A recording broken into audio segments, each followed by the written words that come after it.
निश्चय yes academy पर आप सभी का स्वागत है। आज हम बात करेंगे 3 अगस्त के डेली करंट अफेयर्स क्विज की। देखते हैं हमारा पहला क्वेश्चन। राष्ट्रीय शिक्षा नीति 2020 के संदर्भ में निम्नलिखित कथनों पर विचार करें। राष्ट्रीय शिक्षा नीति 2020 सभी स्तरों पर, सभी लेवल्स पर स्कूली शिक्षा के सार्वभौमिक पहुंच सुनिश्चित करने पर जोर देती है। नंबर 2, नई प्रणाली में 3 साल की प्री स्कूलिंग के साथ 10 साल की स्कूली शिक्षा होगी। नंबर 3, एक राष्ट्रीय मूल्यांकन केंद्र परख एक मानक सेटिंग निकाय के रूप में स्थापित किया जाएगा।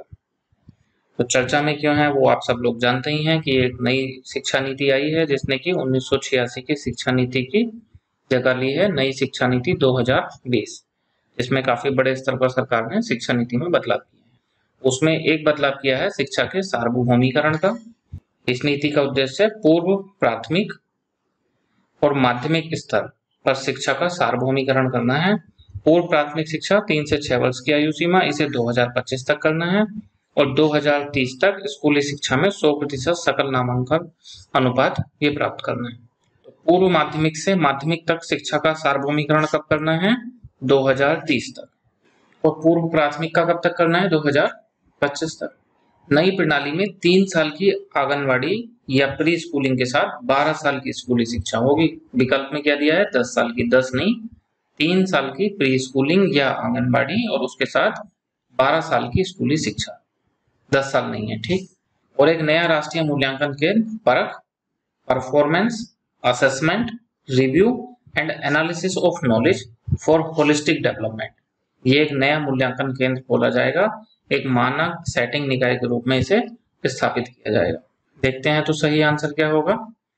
राष्ट्रीय शिक्षा नीति के संदर्भ में राष्ट्रीय शिक्षा नीति 2020 सभी स्तरों पर शिक्षा के सार्वभौमिकरण की बात करती है। हाँ ठीक है, करती है। पूर्व प्राथमिक स्तर पर 2025 तक और पूर्व माध्यमिक और माध्यमिक स्तर पर 2030 तक, मतलब सभी स्तरों पर सार्वभौमिक पहुंच सुनिश्चित करने का प्रावधान करती है। तो ये ठीक हो जाएगा। नंबर 2, नई प्रणाली में 3 साल की प्री स्कूलिंग और 10 साल का स्कूल, गलत। ये तो है, यहाँ कितना आएगा? 12 साल, तो ये गलत हो जाएगा। और परख नाम का एक मानक सेटिंग निकाय स्थापित करा जाएगा, ये ठीक है। तो पूछा है कौन से कथन सही हैं, तो सही आंसर हो जाएगा 1 और 3 सी। नेक्स्ट, हाल ही में 5+3+3+4 डिजाइन समाचार में उल्लिखित है, यह संबंधित है। ये चर्चा में था बार बार। बहुत सिंपल सा क्वेश्चन है बीसीएस के लेवल का। ये किससे संबंधित है देखते हैं। वही शिक्षा नीति। नई शिक्षा नीति में शैक्षणिक संरचना में भी बदलाव करा गया है। जो पहले 10+2 का शैक्षणिक संरचना होता था उसको 5+3+3+4 के डिजाइन से बदल दिया गया। 10+2 को 5+3+3+4 के डिजाइन से। इसमें क्या अंतर है देखते हैं। ये भी ध्यान रखना है, जो 5+3+3+4 का डिजाइन है 3 से 18 वर्ष की आयु के बच्चों को कवर करता है। अब पूरी शिक्षा को 4 भागों में बांट दिया गया है और उन चारों भागों के अलग अलग उद्देश्य होंगे। पहला भाग होगा जिसमें प्री प्राइमरी के 3 साल और ग्रेड 1, ग्रेड 2, क्लास 1, क्लास 2 ये शामिल होंगी। इसका उद्देश्य होगा फाउंडेशनल स्टेज, इसे नाम दिया गया है। इसका उद्देश्य होगा बच्चे का शारीरिक मानसिक विकास करना। फिर 3 इसे दिया गया है प्रीपरेटरी स्टेज और लेटर प्राइमरी स्टेज, इसमें क्लास 3, 4, 5 होंगे। इसमें बच्चे को अपर प्राइमरी के लिए तैयार किया जाएगा, जिससे वो जो आगे विज्ञान, गणित इनकी शिक्षा लेने जा रहा है उनकी हल्की हल्की समझ उसको पहले से हो। और बाद में 3 में मिडिल को या अपर प्राइमरी इसे शामिल करा गया है, जिसमें 6, 7, 8 होंगे। और फिर हाई और सेकेंडरी, इसमें ग्रेड 9, 10, 11, 12 को शामिल करा गया है। 5+3+3+4 डिजाइन क्या है? नई शैक्षणिक संरचना है। तो हमारा आंसर क्या हो जाएगा? शैक्षणिक संरचना। नेक्स्ट देखते हैं। निम्नलिखित कथनों पर विचार करें। भारत दुनिया का सबसे बड़ा दूध उत्पादक देश है। नंबर 2, बजट 2020 का लक्ष्य है 2022 तक देश की दूध प्रसंस्करण क्षमता को दोगुना करना है। इससे पहले हम अपने पिछले क्वेश्चंस में देख चुके हैं कि 2022 तक ही किसानों की आय दोगुनी करनी है, 2022 तक ही हमें बाघों की संख्या दोगुनी करनी थी, जिसे हमने 2018 तक ही कर दिया। और इस क्वेश्चन में कहना चाह रहे हैं कि 2022 तक हमें दूध प्रसंस्करण क्षमता को दोगुना करना है। चेक करते हैं अभी करना है या नहीं करना है। पहले देखते हैं चर्चा में क्यों है। तो हाल ही में centre for science and environment द्वारा डेयरी क्षेत्र में एंटीबायोटिक के उपयोग को लेकर एक सर्वेक्षण रिपोर्ट प्रकाशित की गई और ये रिपोर्ट मनुष्य के लिए काफी चिंताजनक है। इसने कहा कि ज्यादातर पशुओं को बिना किसी डॉक्टर के परामर्श के एंटीबायोटिक दे दिए जाते हैं और उस दौरान जब पशु को दवाई दी जा रही होती है तभी भी उसका दूध निकाला जाता है और वो मार्केट में बेचा जाता है, जिससे वो एंटीबायोटिक दूध में आ जाते हैं और मनुष्य के शरीर में प्रवेश कर जाते हैं। और मनुष्य अगर अकारण ही किसी एंटीबायोटिक को लेता है तो धीरे धीरे वो एंटीबायोटिक जिस बीमारी से लड़ने में काम आता था, जिस बैक्टीरिया से लड़ने में काम आता था, वो रेजिस्टेंट डेवलप कर लेता है, वो अपना प्रतिरोध विकसित कर लेता है। जो एंटीबायोटिक उस बीमारी के पर था वो काम करता था, अब बीमारी ने इस पर प्रतिरोध विकसित कर लिया तो अब ये एंटीबायोटिक से बीमारी ठीक नहीं होगी। तो अगर ऐसा ही होता रहा तो कोई ना कोई बीमारी महामारी के रूप में प्रकट हो सकती है, क्योंकि वो बीमारी जिस एंटीबायोटिक से ठीक होती मनुष्य ने उसे अकारण ही ले लेकर उसके प्रति उस दवाई ने प्रतिरोधकता विकसित कर ली है। तो ये मनुष्य के लिए चिंता का विषय है। इन्होंने एग्जाम्पल क्या लिया है इस रिपोर्ट में, दुधारू पशुओं में ये बीमारी होती है मैस्टाइटिस, या जिसको बोलते हैं थनैला। इसमें दुधारू पशुओं के थनों में सूजन आ जाती है। इस सूजन को कम करने के लिए और दूध निकालने के लिए पशु मालिक उन्हें बिना किसी डॉक्टर को दिखाए उन्हें ये एंटीबायोटिक्स देते हैं और इस दौरान वो उसका दूध भी निकालते हैं और उसको सेल भी करते हैं, जिससे मनुष्यों में आ जाता है। और ये जो दवाएं होती हैं, जो एंटीबायोटिक्स होते हैं, इनमें अक्सर वो एंटीबायोटिक्स भी होते हैं जो मनुष्य के लिए बहुत महत्वपूर्ण माने जाते हैं। किसी पर्टिकुलर बैक्टीरिया को केवल इन्हीं एंटीबायोटिक से दूर किया जा सकता है। WHO भी इसके लिए पहले चेतावनी दे चुका है और ये इसलिए भी चिंता का विषय है कि दूध लगभग सभी के आहार में शामिल होता है, बच्चों के आहार में भी शामिल होता है, बड़ों के आहार में भी शामिल होता है। तो ये हमारे लिए एक चिंता का विषय है। कुछ फैक्ट हैं इसी के बारे में। भारत विश्व का सबसे बड़ा दुग्ध उत्पादक देश है। 2018-19 में भारत में 188 मिलियन टन दूध का उत्पादन किया गया और बजट 2020 में 2025 तक दूध प्रसंस्करण क्षमता को दोगुना करने का लक्ष्य है। तो दोगुना करने का लक्ष्य तो है, लेकिन वो 2022 तक नहीं है। वो कब तक है? 2025 तक है, 2022 तक नहीं है। ठीक, तो हमारा आंसर देख लेते हैं। भारत दुनिया का सबसे बड़ा दूध उत्पादक देश है, तो सही हो जाएगा है।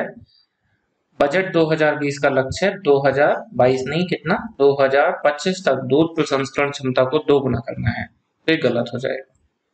क्या पूछा है? सही है, तो केवल एक सही है, इसका आंसर क्या हो जाएगा? ए। नेक्स्ट, नागरिक और राजनीतिक अधिकारों पर अंतर्राष्ट्रीय अभिसमय के बारे में निम्नलिखित कथनों पर विचार करें। यह संयुक्त राष्ट्र महासभा यूनाइटेड नेशन जनरल असेंबली द्वारा अपनाई गई एक बहुपक्षीय संधि है। यह 2006 में प्रभावी हुई थी। पहले देखते हैं चर्चा में क्यों है, फिर देखेंगे सही आंसर।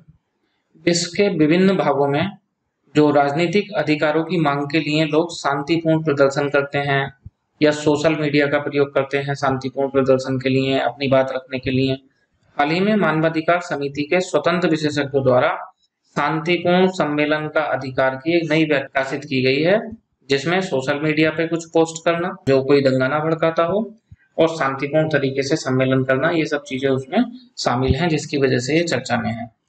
तो देखते हैं इसके बारे में कुछ। नागरिक एवं राजनीतिक अधिकारों पर अंतर्राष्ट्रीय अभिसमय, ठीक है, ये संयुक्त राष्ट्र महासभा की बहुपक्षीय संधि है, तो उसमें पहला विकल्प ठीक हो जाएगा। इसके कार्यान्वयन की संयुक्त राष्ट्राधिकार मानव समिति के द्वारा निगरानी की जाती है। यह संधि वर्ष 1976 में प्रभावी हुई थी। एक कथन जो वहां लिखा है 2006 में हुई थी, वो गलत हो जाएगा, 1976 में हुई थी, 1976 में। कुछ इसने जो अपनी व्याख्या की है उसमें कुछ टिप्पणियां की हैं, प्रीलिम्स में हमारे काम की नहीं है, लेकिन मेंस में वो काम आ सकती हैं। ये हमारे इतने काम का नहीं है, आप इसे रीड कर लेना।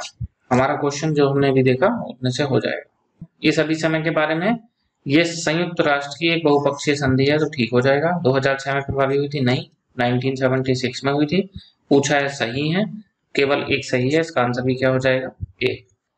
नेक्स्ट, अंतरराष्ट्रीय थर्मोन्यूक्लियर प्रायोगिक रिएक्टर ITER के संदर्भ में निम्नलिखित कथनों पर विचार करें। यह अंतरराष्ट्रीय परमाणु विखंडन अनुसंधान और इंजीनियरिंग का मेगा प्रोजेक्ट है। यह परियोजना भारत और चीन सहित 7 सदस्य संस्थाओं द्वारा वित्त पोषित और संचालित है। पैसा भी लगा रहे हैं और वो इसको संचालित भी कर रहे हैं। यह दुनिया का सबसे बड़ा टोकामैक होगा। टोकामैक भी बोल देते हैं, टोकोमक भी बोल देते हैं, जो भी आए उसे एक ही शब्द। तो देखते हैं चर्चा में क्यों है। आपने सुना होगा परमाणु ऊर्जा के बारे में, नाभिकीय ऊर्जा का निर्माण किया जा रहा है, तो उसमें परमाणु के विखंडन से ऊर्जा प्राप्त की जाती है। परमाणु के विखंडन से। ये देश की पहली ऐसी परियोजना है जिसमें परमाणु के विखंडन से नहीं बल्कि उसके संलयन से ऊर्जा प्राप्त की जाती है। पिछले लगभग 35 वर्षों से इस पर अनुसंधान कार्य चल रहा है और हाल ही में जो किसी परमाणु से ऊर्जा बनाने के जो चरण होता है वो कई चरणों में होता है। उसका जो पहला चरण है उस पहले चरण में ITER पहुंच गया है। 35 वर्षों में इसने इतनी सफलता प्राप्त करी है और अब ये अगले 5 वर्षों में ऊर्जा का निर्माण करने लगेगा, जिस कारण से ये ITER चर्चा में। यह एक अंतरराष्ट्रीय परमाणु संलयन, अंतरराष्ट्रीय परमाणु संलयन, हमारे विकल्प में क्या लिखा है विखंडन, तो वो गलत हो जाएगा, संलयन अनुसंधान और इंजीनियरिंग मेगा प्रोजेक्ट है। ये विश्व का सबसे बड़ा चुंबकीय प्रतिरोध प्लाज्मा भौतिकी प्रयोग है। यह एक प्रयोगात्मक टोकामैक परमाणु संलयन रिएक्टर है जिसे दक्षिणी फ्रांस में बनाया जा रहा है। कहाँ बनाया जा रहा है? फ्रांस। ITER का उद्देश्य शांतिपूर्ण उपयोग के लिए संलयन ऊर्जा की वैज्ञानिक और तकनीकी व्यवहार्यता का प्रदर्शन करना है। यह परियोजना 7 सदस्य संस्थाओं द्वारा वित्त पोषित और संचालित की जा रही है। इसमें शामिल है यूरोपीय संघ, चीन, भारत, जापान, रूस, दक्षिण कोरिया और संयुक्त राज्य अमेरिका। तो वो विकल्प भी ठीक हो जाएगा जिसमें लिखा है चीन और भारत सहित 7 देशों के द्वारा, वो ठीक हो जाएगा। जहां लिखा है परमाणु विखंडन अनुसंधान इंजीनियरिंग मेगा प्रोजेक्ट है वो गलत हो जाएगा क्योंकि ये परमाणु संलयन है। और बचा है टोकामैक, तो उसको देखते हैं। टोकामैक क्या है? ये संलयन ऊर्जा को नियंत्रित करने के लिए तैयार की गई एक प्रायोगिक मशीन है, एक मशीन है जो इसमें प्रयोग की जा रही है। टोकामैक के अंदर परमाणुओं के संलयन से उत्पादित ऊर्जा को एक विशाल बर्तन की दीवारों में उष्मा के रूप में अवशोषित किया जाता है। टोकामैक को पहली बार 1960 के दशक के अंत में सोवियत अनुसंधान के दौरान विकसित किया गया था और ये जो ITER है ये विश्व का सबसे बड़ा टोकामैक है। वर्तमान में कार्यरत सबसे बड़ी मशीन है जो संलयन ऊर्जा को नियंत्रित करती है, सबसे बड़ा टोकामैक है। ठीक, देखते हैं हमारा आंसर क्या हो जाएगा। पहला विकल्प गलत है। क्यों गलत है? क्योंकि यहाँ विखंडन लिखा है, ये विखंडन नहीं संलयन आधारित है। इसका पहला संलयन आधारित रिएक्टर है। नंबर 2, यह परियोजना भारत और चीन सहित 7 सदस्य संस्थाओं द्वारा वित्त पोषित और संचालित है, सही है। यह दुनिया का सबसे बड़ा टोकामैक है, ये भी सही है। पूछा है सही है तो आंसर क्या हो जाएगा 2 और 3, आंसर हमारा हो जाएगा C। अगर ये क्विज आपको पसंद आती है तब आप इसे लाइक करें, अपने फ्रेंड्स के साथ इसे शेयर करें और निश्चय IAS अकेडमी को सब्सक्राइब करें। इस क्विज की PDF आपको डिस्क्रिप्शन सेक्शन में मिल जाएगी, वहां से आप इसे डाउनलोड कर सकते हैं। आज के लिए इतना ही, धन्यवाद।